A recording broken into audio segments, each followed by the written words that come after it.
Great Nigerians and wonderful viewers, you're little, very sorry for that little mix-up there. It's still your darling station, The Living Television. We're back again today with your favorite program, Issues of the Moment. In Issues of the Moment today, we've been looking at the Abia State Governor, Alex Chioma Oti, who has banned the operation of commercial motorcycles known as OKADA within Aba and UMUAHIA metropolises. We are going to look at that, and Kazioko, the spokesperson of the governor, had said that the thing takes effect from Monday, that's yesterday, being August 14th. Away from that, we'll also be looking at the war in the Niger Republic after the meeting with the military juntas and Islamic scholars. We will look at all this. These and many more will be coming your way today. As usual, we have our wonderful analysts who are going to do justice to these topics. From my far left, I have with me Sir Moses Obonna. Sir Moses Obonna is a practicing lawyer. He's a human rights activist. He is also a logician, what you call a philosopher. He is a practicing lawyer here in Aba. Sir Moses, you're welcome to the program. Thank you for having me. Good morning, viewers. After him, I have Comrade Nnamdi Lekwachi. Comrade Nnamdi Lekwachi is a historian. Not just a historian, he's also a political affairs analyst and a tele-evangelist. He loves dealing with dates and numbers and dates. Comrade, you're welcome to the program. Thank you for having me. Good day, viewers. All right, let me start with you. Sir Moses Obonna.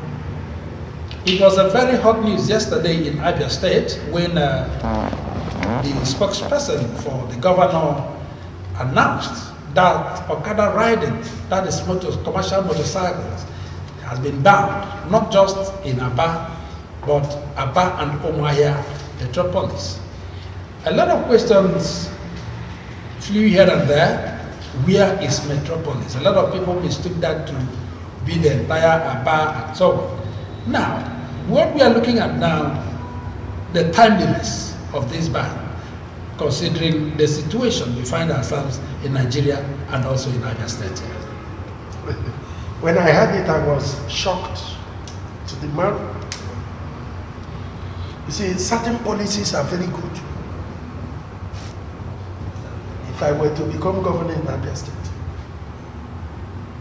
I will use the word control the operation of certain vehicles, motorcycles, tricycles, motor vehicles, trailers. Use control. You make it in a manner that nobody will be hurt, and everybody will applaud the policy.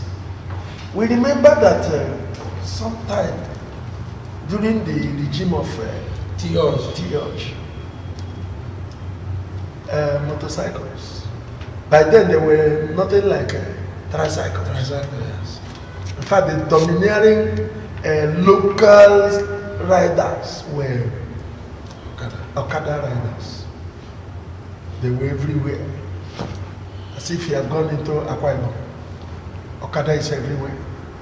They provide movement for people where you cannot have, where the roads are not pliable by motor vehicles or tricycles, even within the so-called metropolis. When I heard it, I thought they were going to regulate to say certain areas and certain areas, Okada people are not allowed to apply. But to say Aba metropolis, and Aba metropolis includes the Okade Riders from Opopo Junction down to the Okade Riders. No vehicle moves there. All the major streets. All the major streets. Yes. So I think the policy is good, but the time is wrong.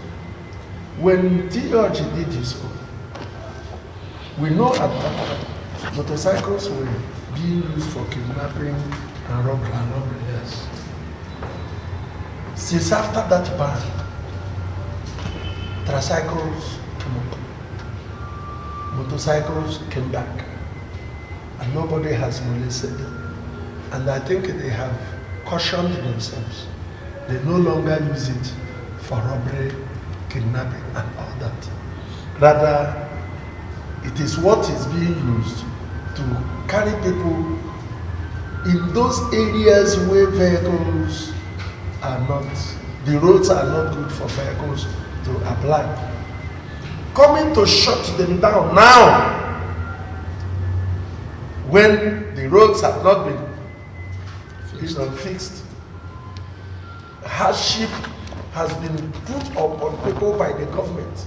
When I say government, I mean the federal government. What we are suffering now is not caused by the state. It is caused by certain policies of the federal government, like the fuel subsidy that has gone into the bone marrow of every kitchen. Now you bring issues like increase in taxation, you bring issues like banning Okada, you bring issues like putting tricycle in such a manner that it will be very difficult for people to feed. You now bring the issues of revenue collection. No. I think the timing is wrong. What I thought the government would have done is put your house in order, calculate what to do when you have fixed the routes, and then tell us the areas where tricycle will operate, areas where motorcycles will operate, time when trailers and tippers will operate. I think that would have been better. All right, that's a comrade. You had him. He's talking about the time. I also, as you talk about that, I also want you to remember that, just like you mentioned, during the TOG, it was a bill in the House of Assembly that was passed, but they had certain areas, jurisdictions where they were allowed to operate. But now, talking about metropolis, it's a little more generalizing. Yes. Take it from there. Yes, I think the term about metropolis itself is all-encompassing. In fact, it could be ambiguous to the layman. It could even be vague. You understand? Because from what I saw in the release or in that statement, like Council did say, there was no precise mention to say these are the areas you are to apply, or these are the areas that constitute the so-called urban metropolis. And I think for efficiency and for the ease of administration, you don't make laws that are vague, or you don't introduce policies that are vague, because this is a policy. And what I know is that there is a subsisting ban on motorcycle even before this statement came. Yes. There is a subsisting ban that even the previous administration actually put in place, telling them you do not ply the town. You understand? And then you can only operate in the imaginary in the so-called backwaters or the so-called hinterland. There are places these people or these persons are allowed to ply. Just like Council did say, not all the roads in Aba are motorable, and people are still living in some of these places that are not accessible. So it becomes important that for them to be able to live their daily lives and perform their economic functions, that communication, that integration is allowed to happen. I did say another day that transportation is what mobilizes labor. Mobility of labor or labor mobility simply means ability of human to mobilize and move from one location to the other to go and perform a particular task. So if this is hindered, it may also affect mobility of labor. So, and then if you read the statement from Kazwe Uko, I think it was not the same thing from the one I think Chief Press Secretary released, and then again the one from Ferdinand Dekoma. So I think government, they have to be at par. You understand? It was even a commerce statement that actually contemplated metropolis and now talked about allowing them to apply only in the so-called hinterland, as I'm putting him now. But I think if you are making a policy, the reason why you have a cabinet is that at the cabinet level, resolutions are passed so that government speaks with one voice. You understand? Yes. So I think to me, to a very large extent, the law is not even a new law. I do not know whether it is seeking to reinforce what had been said before, because I'm aware that there are some persons, including the so-called law enforcement agents, who plies the use of Aba, the main town itself, on bicycle, or sorry, on a motorcycle. So what I expect the government to do is to issue policies that are harmonious, that when official A is talking, it is in tandem with what official B is talking, so that you do not confuse your citizens. All right. Yeah, Senmo, do we liken this to the inaugural speech of President Tinubu, the removal of the subsidy without consulting the cabinet? Yes, I earnestly believe that the governor is acting on impulse. Whatever the special advisors and the commissioners his aides ask him to sign, he will sign. I am thinking that such serious policies need to be deliberated at the cabinet Floor of the House. Floor of the House. And when you pass it to the House has representatives all over. The representatives will begin to form the House or the government. What hardship this policy will create, even though good. Any policy, no matter how beautiful, no matter how good, that create is like the one they are saying they are going to create 6 lanes of road. You know why? Very laudable policy, very beautiful. But the time it is coming, my brother, we are passing through a rigorous period, a period that everybody barely fits. Now you ask those people to pack out. The person you are compensating is the owner of the house. The tenants who have paid their rents or are owing because they have not been able to get money to even pay are now forced to look for a place at this time. I am thinking that my brother Alex Oti would have waited for this year to go. Concentrate first on making roads available for commercial areas. Once the commercial areas, there are beautiful roads for commercial areas, since he has the money to do it, and everybody is well relocated, then you begin the major ones that will affect people. And by that time, people may have, the hardship may have a fallback. All right, there's a comrade talking about this, and then considering the nature of the economy in the nation, right from the top down here. We saw where the I don't know if I say the impromptu removal of the oil subsidy. The premature removal. Yes, the premature removal. It has landed us, and this one without notice. It is aware we should give that to the government. This thing is a law by the state house of assembly. Yes. But after a while, they had to come back, and nobody has stopped them.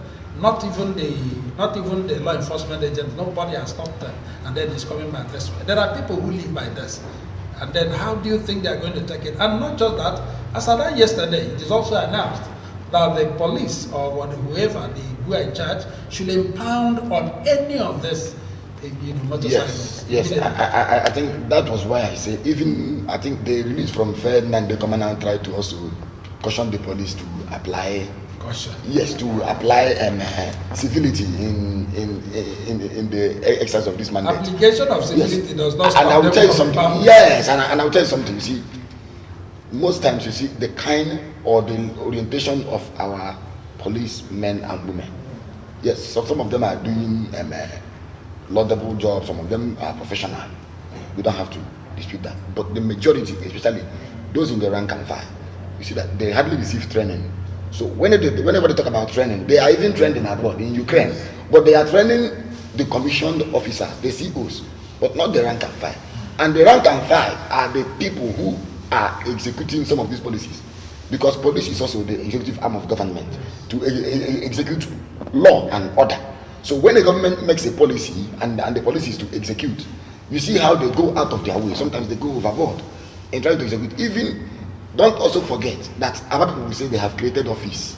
They have created office now. Police may even go to the areas that you cannot even contemplate to be among or to be within the so-called metropolis to now enforce or arrest. You understand? Because they definitely you will likely see that exploitative tendencies in them, and that is why I say government policies must not be vague. They must not be opaque. They must be clear for even the layman on the street to understand, so that when there is to be altercation or any difference between the law enforcement agencies and the citizen, they both can know where the other's right stopped and where the other's right actually began. So I think this policy, I think it needs to be reconsidered, whatever it is. And again, you see, it may also bring about economic dislocation. Why?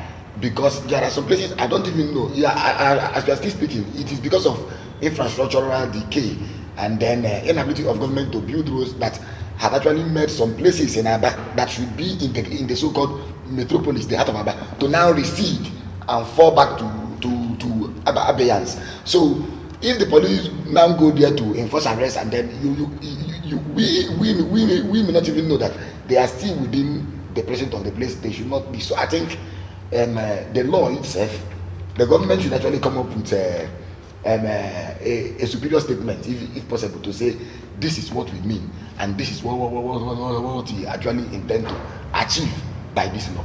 All right, so Moses, talking about this thing, and then let us also look at the intended imposed hardship on these persons. For instance, there are people who solely rely on this Okade riding. And then we know that the state government is a continuum. And then it is improper from your analysis that if you're talking about this, there should be a provision for this. Then what do we expect them to do to drop the Okada, run into the bush, or take to their heels? What I expected the Commissioner for Transport to do, because that thing runs on his shoulder. The governor is only to approve. Even sometimes some of these policies, they don't even tell the governor, because he's a banker, he doesn't know everything about transport. That's why he appointed them. I expected the Commissioner for Transport to sit up and do what he's supposed to do. It's not just bringing policies you cannot enforce. The first thing they should do is to create bus stops. Let every vehicle know where to stop. Let every commuter know where to wait for buses. Then I mark the roads and say no Okada. Yes. At the junction of that street, no Okada is allowed, no tricycle is allowed, no this is allowed, no that is allowed. Those things ought to be in place. And at the time we are doing it, there will be announcements that government is about to do so policies. Riders go out and check. That's why we have unions. The unions will even educate their members. Say, so street. If you go there and you see no Okada, don't enter. If you go to so street and you see no keke, don't enter. If they catch you, don't call us. A situation you just say Aba Metropolis, and 90% of the roads in Aba Metropolis are not motorable, and you have not fixed them. And the people, commuters in those areas, rely on Okada to move. Then you just say you ban it so that they will be tracking. The hardship will not be on only those Okada people.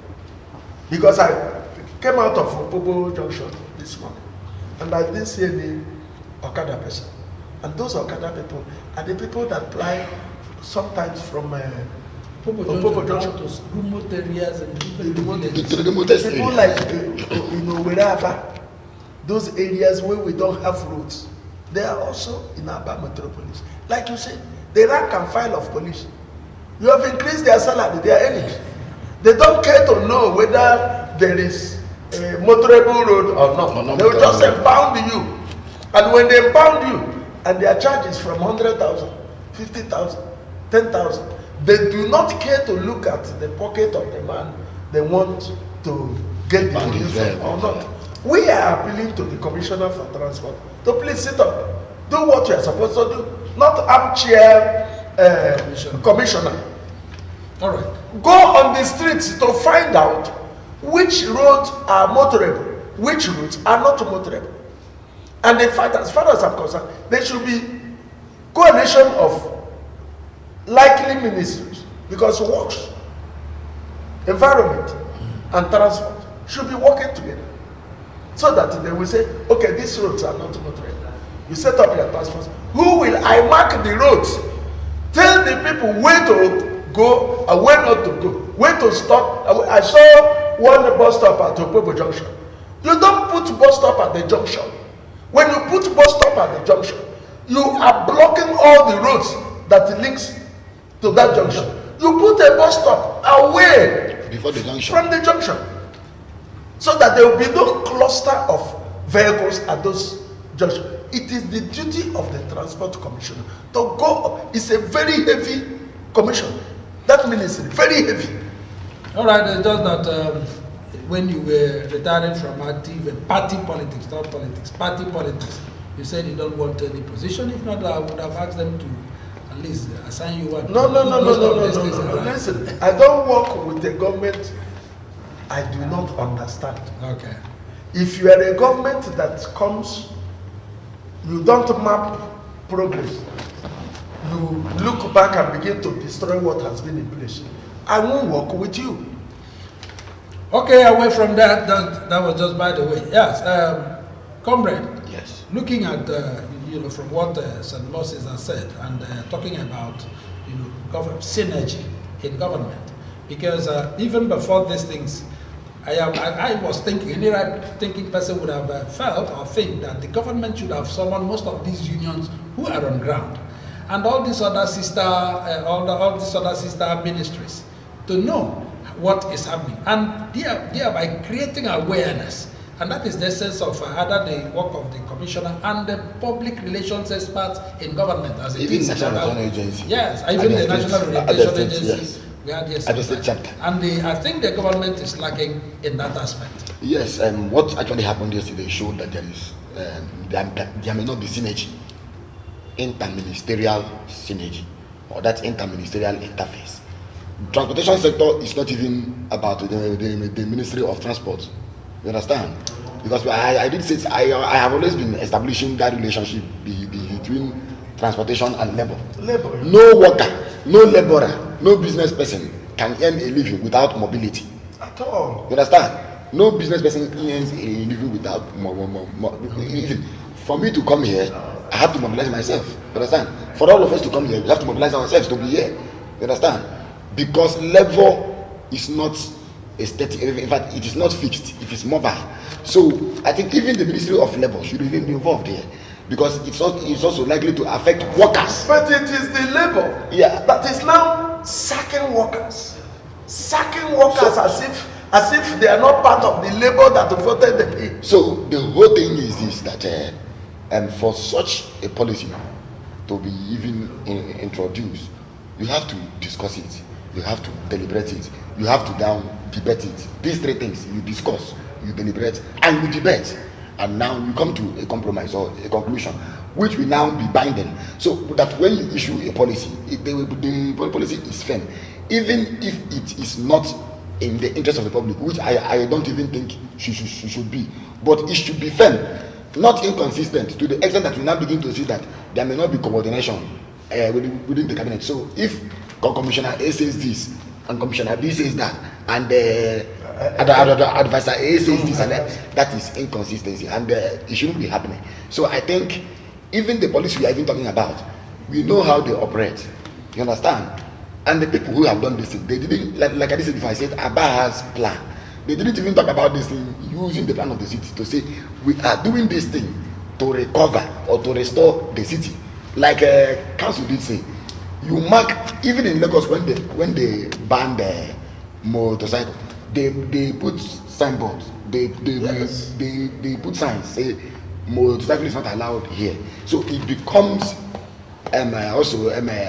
easy for the layman to understand. Right. Because if you are talking about operators in this sector, not all of them are lettered, not all of them are schooled. So you will also have to carry them along, even involve their unions. And that's why you have the Ministry of Transport.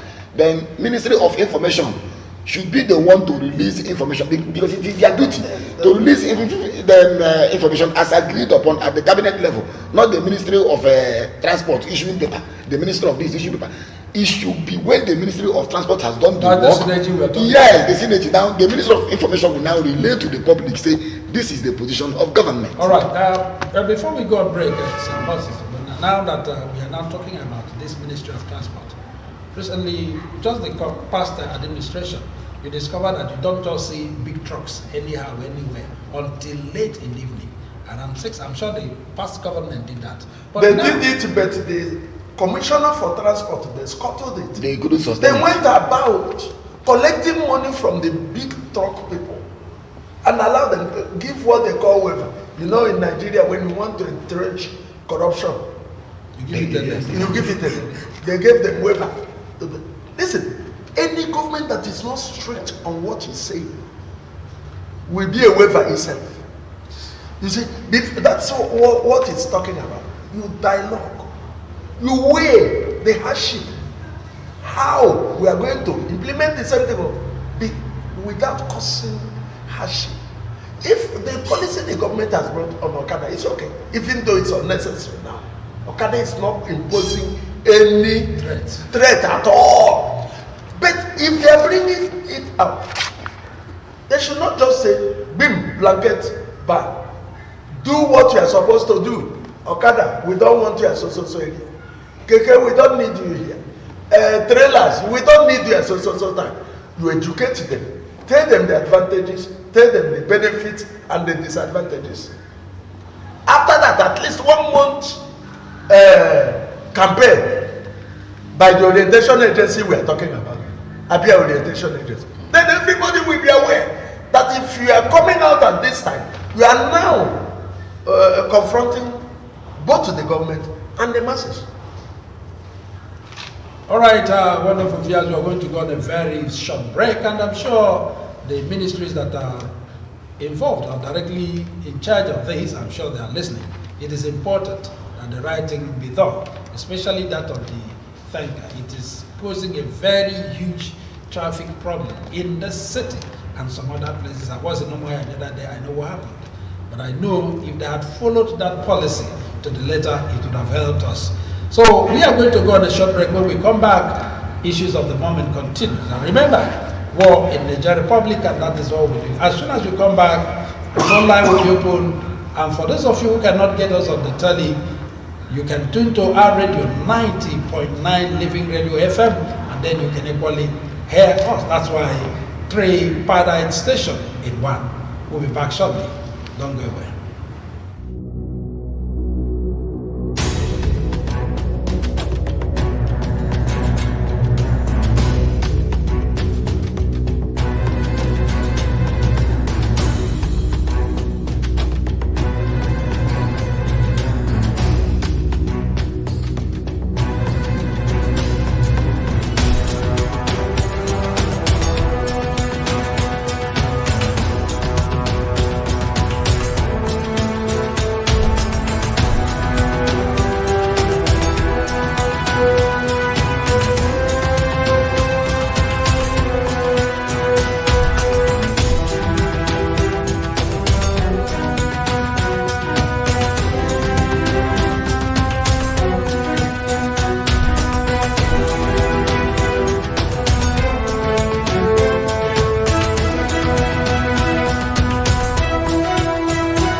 Living Television Tele-Trade Fair. This is the way the Living Television is giving back to the society, subsidizing their advertising rate. You can advertise on Living Television Tele-Trade Fair. With a subsidized rate, it is no more business as usual, but this time the thing is cut down. You can come to Living Television for all forms of your adverts, and it is very, very cheap. This is the way we are giving back to the society. Living Tele-Trade Fair. We are at number 1 Georgia Street, opposite Ezema Police Station in Yimba City, here in Aba.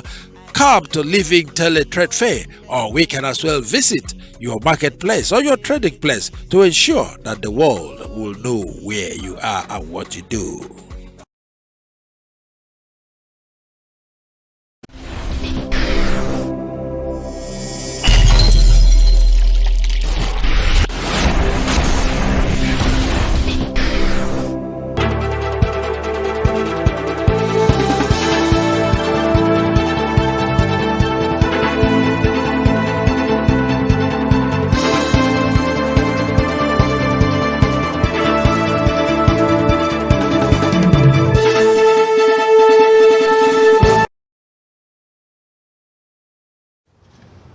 Great Nigerians, I'm glad you're still there watching your station, the Living Television. We're back again. And you know what we're talking about. We've talked about the Abian State OKADA ban. And then moving ahead, we are looking at the war in Niger, you know, the coup, rather, in Niger, that asserted the democratically elected government. Now, a group of Islamic scholars who made Niger's coup plotters, they were all agreed to direct their channels and discussions. They've also accepted and open ways to discuss with the ECOWAS. And this is coming on Sunday, and they've accepted to have a dialogue. We should also know now, before now, that the president of this country, Bola Ahmed Tinubu, had written to the Senate for a war to permit. Almost all the Nigerians, both PDP, the National Assembly, and so on, said no to it. But Tinubu had made Nigerians know that it is not his war. This is ECOWAS war. And the military juntas had set up their own government, appointing 21 ministers. That to say that the government is in operation now, while waiting for this dialogue to go ahead. I want to start with you, comrade. Yes. You see, when on the 26th of July, the military junta or the National Guard ousted President Mohamed Bazoum. The first thing ECOWAS did, to me, was mismanagement of conflict resolution framework and mechanism. Because in terms of conflict management and then peace build up, there are approaches, there are steps. What we, who are students of history and international affairs, we are expecting from them was to exhaust all diplomatic channels open to them. But ECOWAS failed to do it. ECOWAS first threatened, like Donald Trump of America, fire and fury. They first issued a 7-day ultimatum to a man who is carrying a gun. You now issued again, say, if you don't restore constitutional order, we will invade. They will call your bluff, and it happened. And we are where we are today. But I want to also commend these Islamic scholars, because what actually happened is a triumph for what we call track 1.5 diplomacy. Track 1.5 diplomacy, where track 1 diplomacy is when government to government is talking. Track 1.5 is when non-state actor is talking to government. You also have track 2, when non-state actors are trying to bring about peace that government should address. So then you have to ask yourself, why will ECOWAS even contemplate war in the first place? According to IMF release of 2022, HIPC countries, heavily indebted poor countries, ECOWAS has 15 members. Out of the 39 countries listed to be having debt crisis, 14 members of ECOWAS are there. So why would they fight war in the first place? Whose war are they fighting? To me, it is a diversionary war. And if we have a robust National Assembly, Tinubu owes us explanation, because he's been going to France, coming back. That's about the only superpower that are giving him a red carpet welcome. So why would he want to leverage that, or to levy war against yes, and I've said it before, that Niger Republic, Chad, some part of Cameroon, and some part of Borno and the rest form what used to be Ghanaian Empire. You understand? So these things we are even talking about, they exist like one. That is why our borders there usually porous or man. You even have families, the father living in Niger, and with the children here. So even ECOWAS itself talking can no longer fight or coordinate military operation because they no longer have ECOWAS monitoring group, the ECOMOG. You have fragmented military operations in place now, like the Accra Initiative, like the Lipaka Goma Initiative. Even Nigeria is coordinating the JTF with Chad and Cameroon. So who is even going to fight this war? Is it the same Nigerian military that actually has been stretched thin? And you look at the people who are even talking about war. Lassana Ouattara of Cote d'Ivoire, the man who had completed his 2 term and by all other means extended, entered into that term.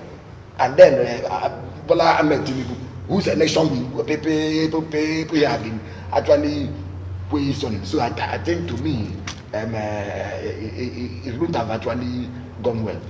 All right. So Moses, when this present administration had wanted to go to war, just like we stressed earlier, and then even one of the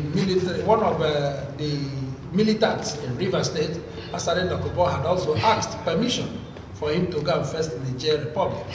But Nigerians are afraid because already the speculation is that Nigeria is already in eternal war, eternal crisis. Yes. That amounts to almost war.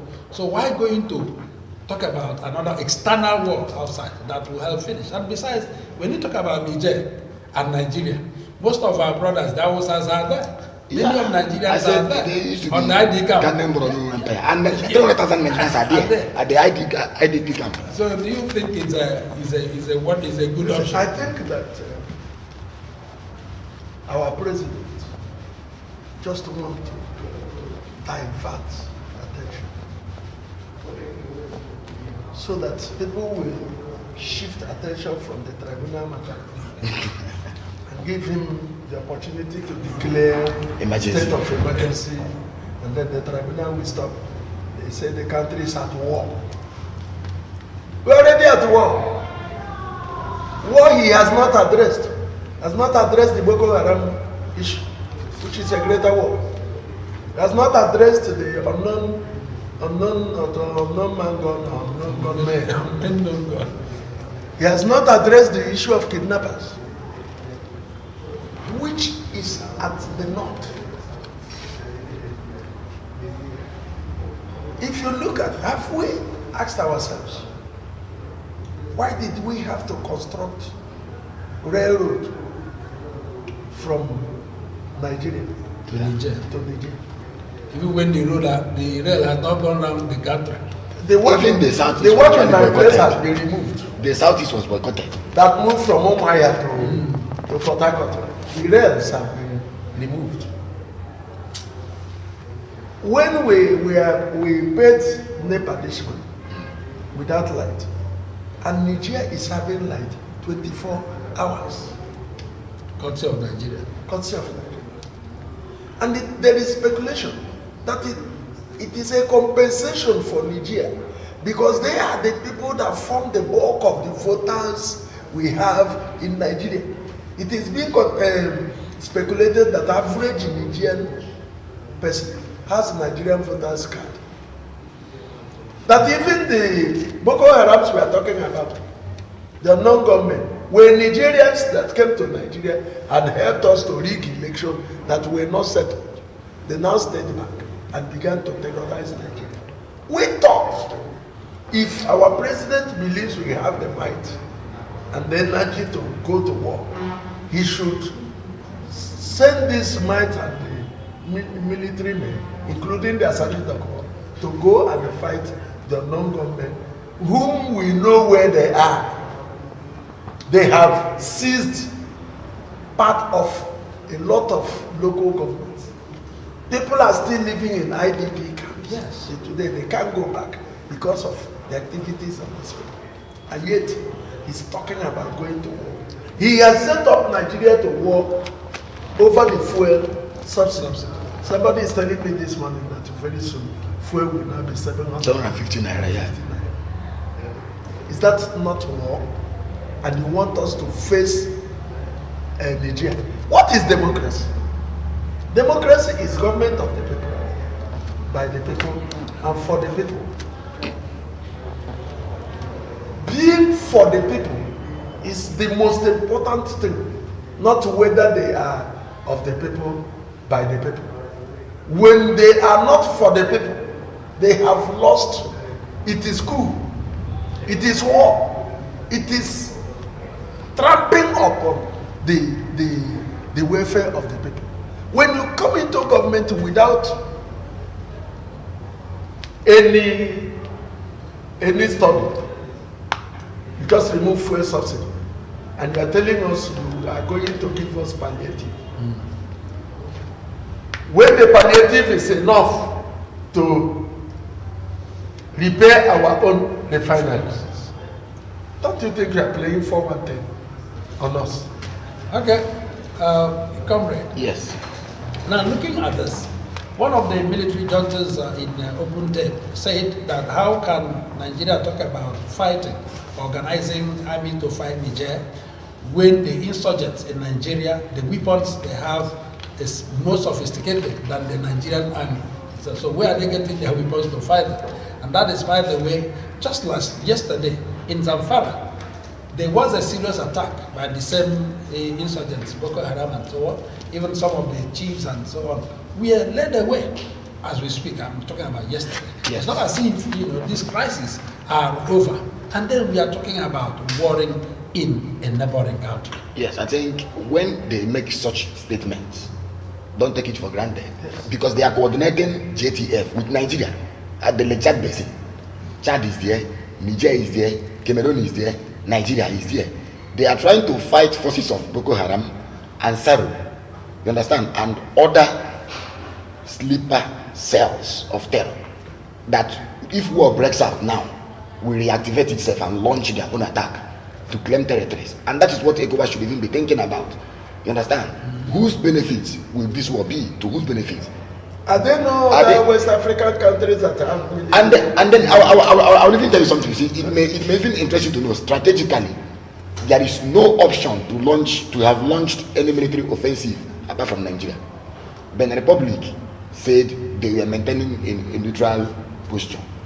Ghana is not even close to Niger.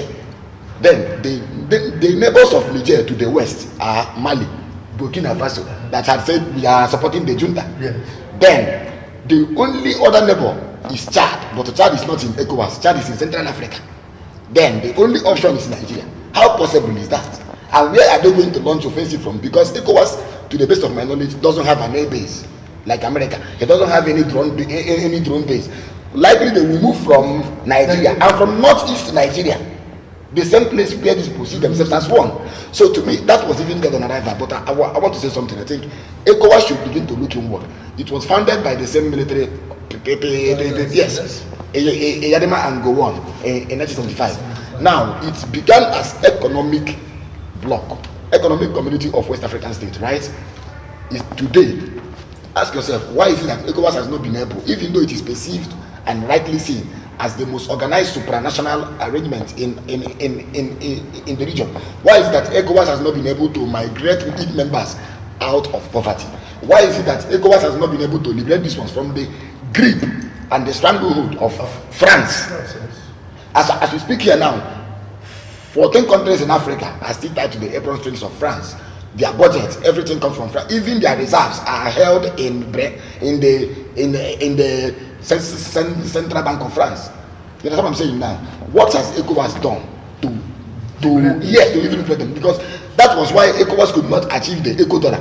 You remember the time they were talking about eco dollar as a single currency, because the economies of these ones are tied to France. They could not even actually liberate them. So ECOWAS should also look at its charter. ECOWAS has what it calls charter on democracy. Protocol of 2001 on democracy and good governance. So build the institutions of democracy. When you want to condemn military coup, also condemn coup of the ballot. You understand? ECOWAS monitor. No, listen. ECOWAS observed the election here. Yes. Where is the report? Yes. Where is the report? Has not been seen. They have not seen the report. And then the AU also has a charter of 2007 that it calls AU charter on democracy, elections, and governance. But all of them, they will not talk when elections are rigged or when a regime lengthens its tenure beyond the constitutional provision, like the man in Cote d'Ivoire. I mentioned his name, Alassane Ouattara. Even the coup in Guinea, why did it happen against Alpha Conde? He also extended his tenure. The military guys had to come in. So ECOWAS should begin to look inward and look at its framework and its laws and begin to talk about democracy, cohesiveness. You understand? Strong institutions, not when military coup happen. Trying, perhaps, I'm not making a case for military coup, but it could be as a result of what? Anger, frustration, economic depression. The military coming now, you now start build up. You understand? Tension, escalation, and the rest of them, which will not even end the win-win outcome. All right. So more before we leave for the day. Now, talking about this, you now know that our president, who is the chairman of the ECOWAS, a lot of people believe he started on a very wrong note, that there would have been a dialogue between these guys to know why this coup in the first place took place. These things were not considered. Yes, they were, because when you make a chairman, and the chairman has the skeleton in his cupboard, he will want to cover the skeletons by having a general notion and push it to the fore before the public. Listen, when we are talking about the coup in Niger, have you felt the pulse of the Nigerians? Yeah. This is a uranium-rich country. They were beating one of the ministers. Saw him and beat him. That means there was the equal hardship we are suffering now. Is there? People were suffering there. Yeah. And the government does not care because they have held on to power. I told you that when the democracy is defined as government of the people, by the people, and for the few, the majority of the people whom the government are supposed to reach, when they become angry, people amongst them can come up against the government. And when they do, the majority will start jubilating.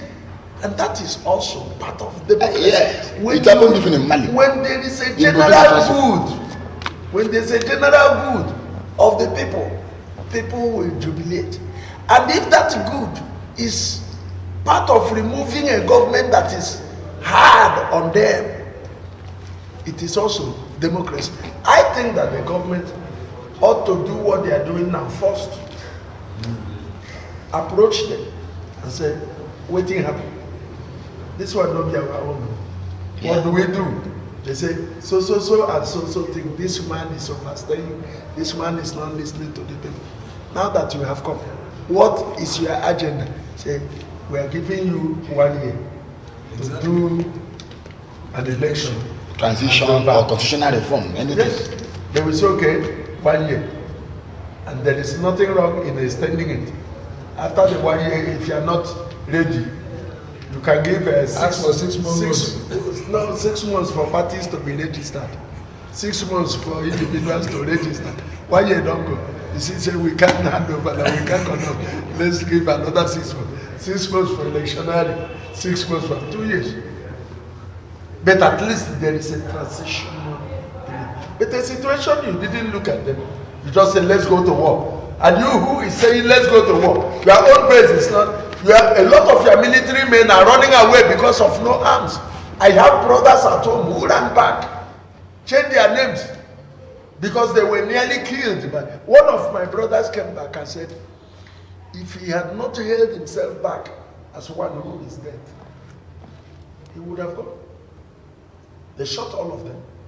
He just lied as if he was dead. They came there and turned him. He didn't shake. They left him. He ran. He's in the village now. Even that assistant from UMUAHIA that ran back from good. You see, war front. These are the things you don't begin to intimidate the people not to talk. If you don't open a channel where your military men will be reporting to you Oga, this is what is happening in the front row. You put generals who are collecting the money and they are not dishing it out. You will suffer what Nigerian people are suffering. So I am thinking that the best thing is now that the former emir, what's his name?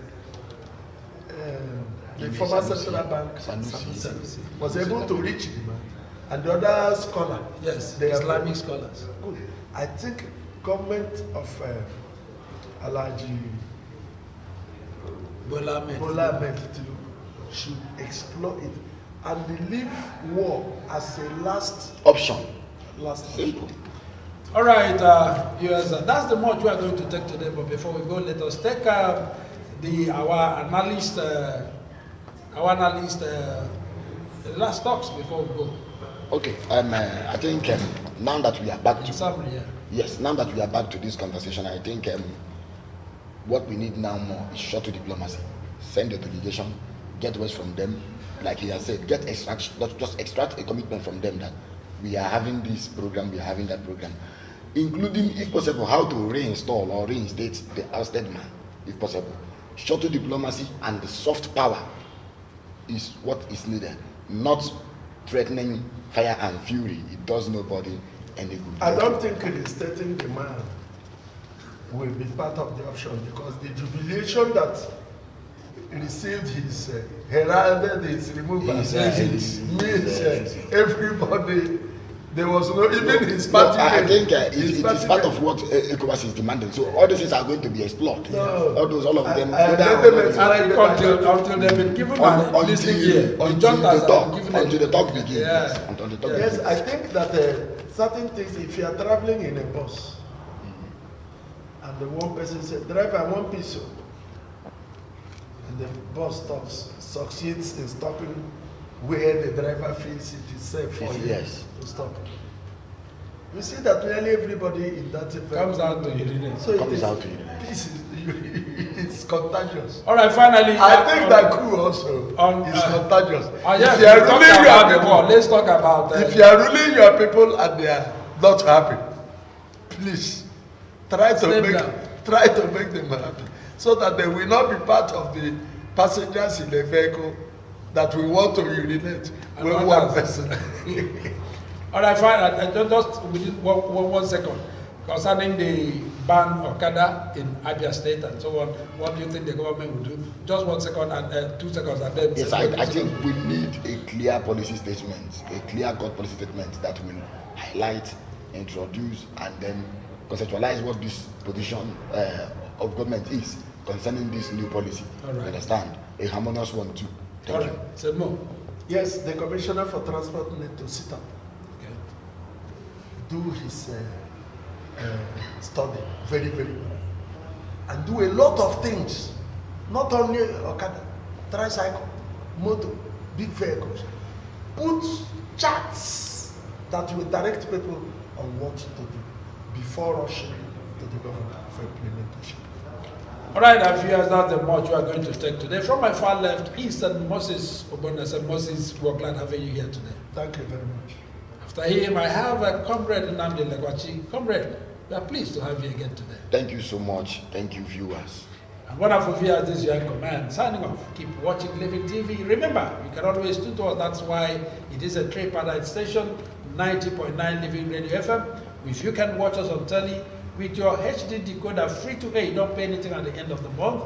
You can also tune to our radio 90.9. You can as well hear us. That's why this is tripartite. And you know the third one is the Living TV Film Academy, where professionals are trained in acting, broadcasting, reporting, and acting, including editing of films and so on. So we are at your service anytime, any day. Remember, the address is at number 1 Georgia Street.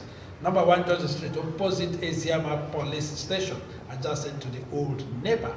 This is your Comanche signing off. Keep watching Living TV.